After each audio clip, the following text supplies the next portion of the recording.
Hello my good friends, Mina Geek here.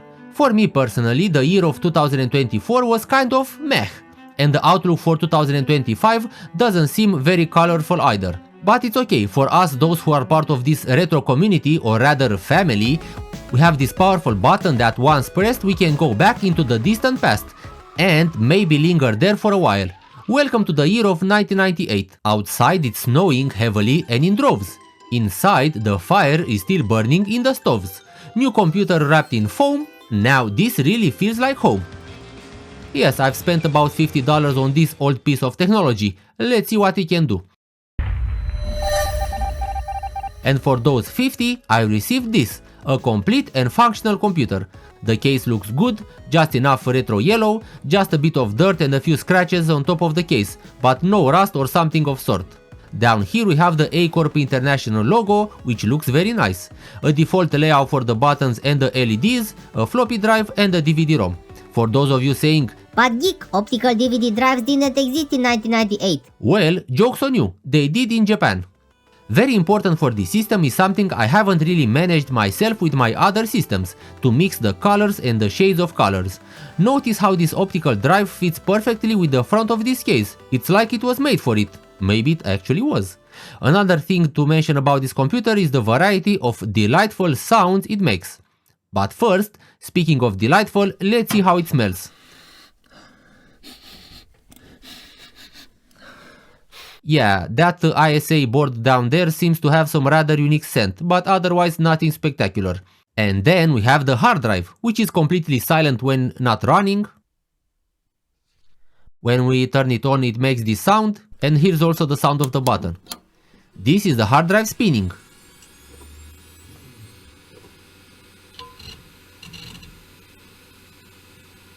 And listen to how it sounds when loading.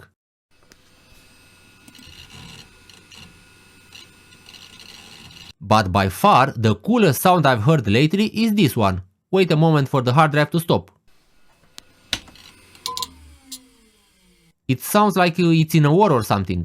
And those were the sounds of this wonderful computer. The computer has an A-Open motherboard, model MX6E Plus, with a Pentium 2 at 233 MHz and 128 MB of SDR memory. The video card is an S3 Trio3D, well, 3D in name only. Then there's this odd thing right here. And also a sound card from Via Tremor, which doesn't work. I'm not sure why, but yeah, for now I'm using the integrated sound card.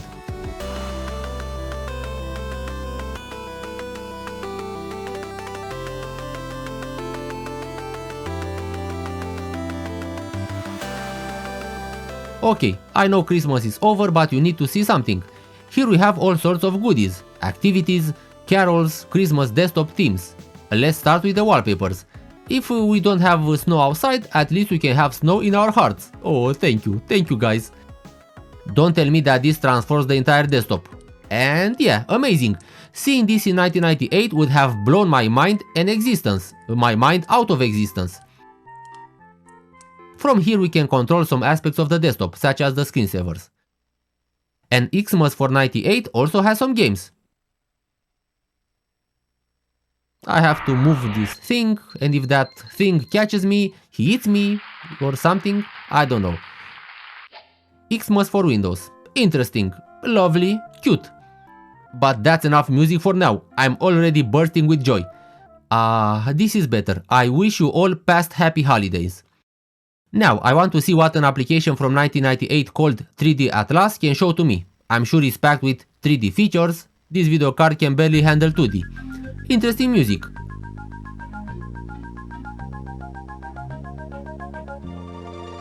I love it when applications in the past used music unapologetically throughout the entire app. So, we've got things like environmental globe and physical globe, and we can view the Earth according to various points of interest, political, geological and others. There's also zoom functionality and city details. Let's check out London. This view of London was created from Russian spy satellite data. What? Wait a second, maybe I didn't hear that right. This view of London was created from Russian spy satellite data. This picture was made by a Russian spy satellite? Hello, MI6? Yeah, I'm looking for Bond. What do you mean what Bond? James Bond. We also have some videos, finally. Oceans cover 127 million square miles, 71% of the Earth's surface. They contain 100 kilobytes per second videos, but videos nonetheless. If I hadn't heard of 3D Atlas before, I definitely remember Encarta. Probably all of us who grew up back then have heard of Encarta or used it, even before we owned a computer. And Encarta is really straightforward. It has more than 100,000 articles, excellent, a true encyclopedia. And we also have here something for the retro enthusiasts. Look at this, the birth of television, amazing. Oh, the show is gonna be simply ridiculous. What about now? You can click on each object and it will open a related article. Show this to 1998 me and call it love at first sight. Other stuff, and we've reached space and physics. I definitely wanted to escape physics back then, but not this. We have here some really useful, interesting and cool things. We can trigger the extinction of the dinosaurs with just one click. So, Encarta is a Wikipedia before Wikipedia existed, and if Wikipedia actually had all the right information, and the information is presented in all sorts of engaging ways with sound and lots of mini games.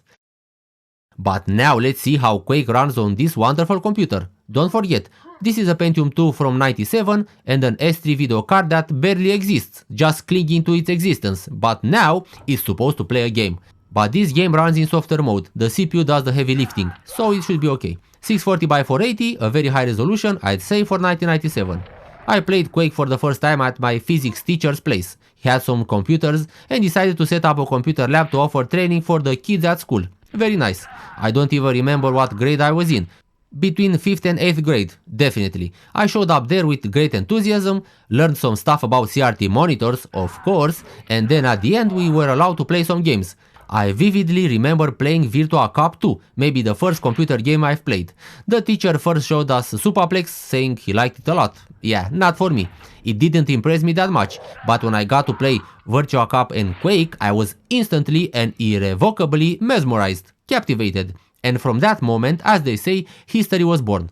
What you're seeing here is a demo of Quake I, for anyone who might ask, because there's always someone in the comments, someone knowledgeable who of course, who asks questions such as, oh, those sprites look different from how I remember them, or this object right here had a different color, and those lights had a frequency of 300 milliseconds, not 200. I'm exaggerating, of course, but there are people who know these details so well that they can tell you the version of the game. If it's a demo or not, good for them. Since I've mentioned Virtua Cop, it's a perfect time to remember where I came from. As from where I've ended up, nowhere, but at least I can reflect on where I've started. Excuse me. This game would have been great to play with a light gun, but also on the arcades, their original home. Now please give me a moment to enjoy this game. Somebody help me! Reload! Reload! Reload!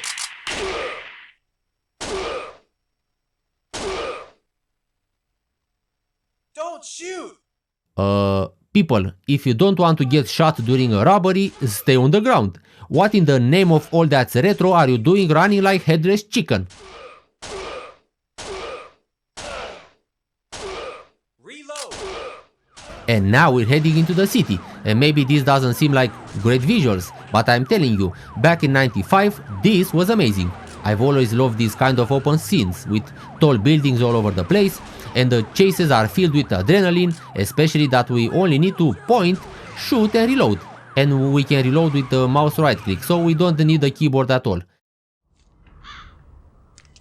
The great, magnificent, unmistakable Diablo I, created by Blizzard North, a game with a packed, dense and dark atmosphere that seldom has been surpassed by any other game.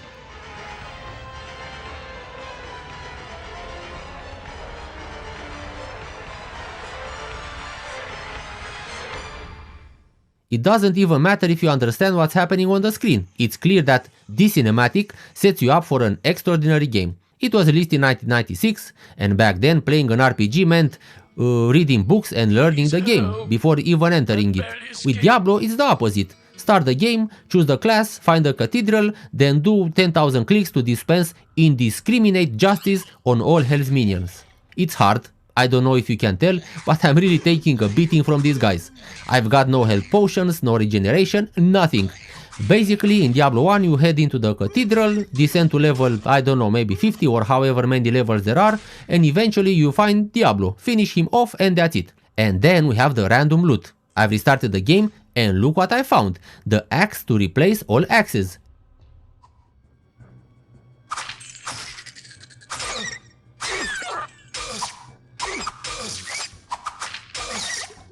And I'm dead. It is what it is.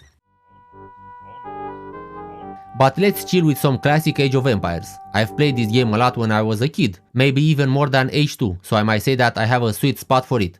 And sweet spots I'm also trying to find right now, especially food and gold.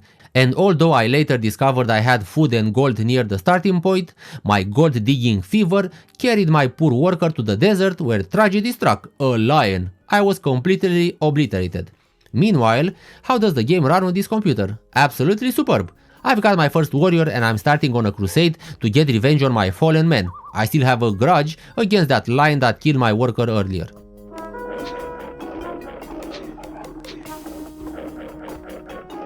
And this right here, my friends, is a sweet victory and revenge. Okay, I've been playing this for a while. It runs really well. Great job, guys. Another favorite of ours from 1999 was GTA 2, of course. The big theft before the even bigger theft that was GTA 3. Let's see how it runs, though I don't have high hopes considering the video card. And yes, high hopes in vain confirmed. It barely runs at 640x480 and there's no way to go lower. And looking at how it performs, comparing it to other games I've played or seen in general, I think we're getting about 10 frames per second.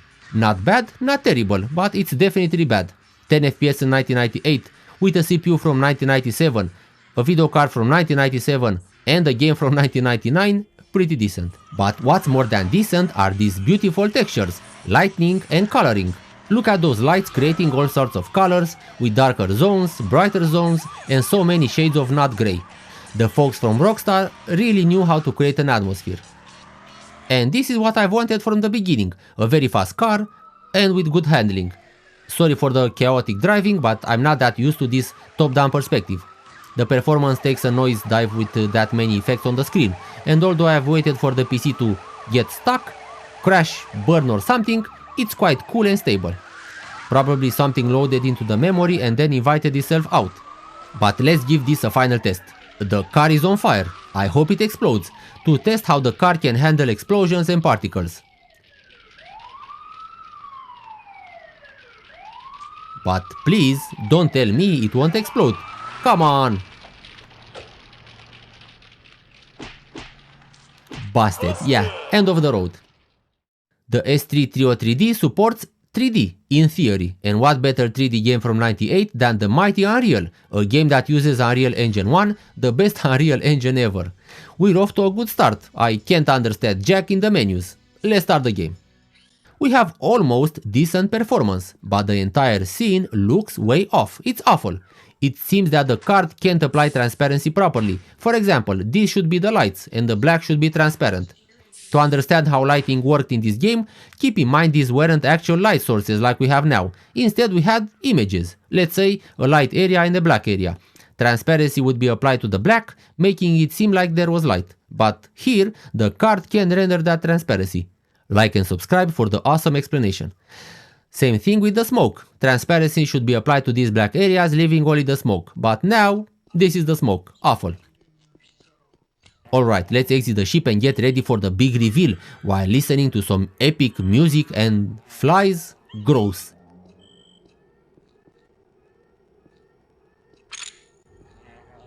But take a look at the visuals and how everything is rendered. We have here a scene filled with mess. Everything seems off, very weird. Please, if I'm doing something wrong or I should do something to this S3 in order to make it run, I'm all ears. Let's try switching to software rendering. Maybe with the game running on the CPU and not on the video card, we have better performance and visuals. So, the performance. Well, the performance is only slightly better from my point of view. The game runs a little smoother on a 233 MHz Pentium 2. But second, the game looks way better. There's not even a contest. Everything from the textures, the lights, the colors look like they should. The differences are obvious. It's like a 5-year visual difference between how the CPU renders the game and how it looks with the S3 video card. But we can't end our late 1998 evening properly without trying out some Need for Speed Hot Pursuit, the original. But first we must pay homage to this epic music. Listen to this.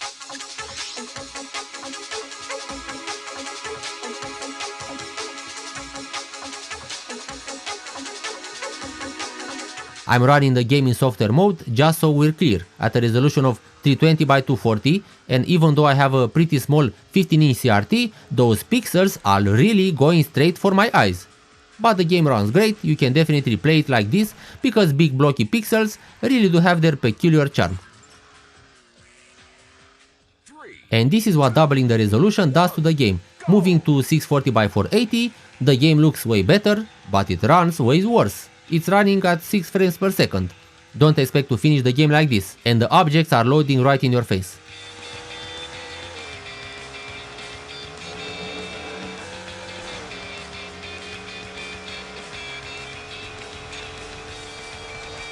Let's use the video card and render this beautiful game.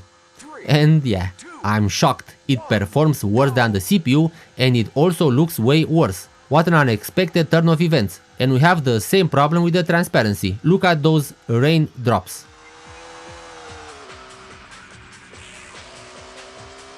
Thank you all for watching, and until next time, have fun and be nostalgic.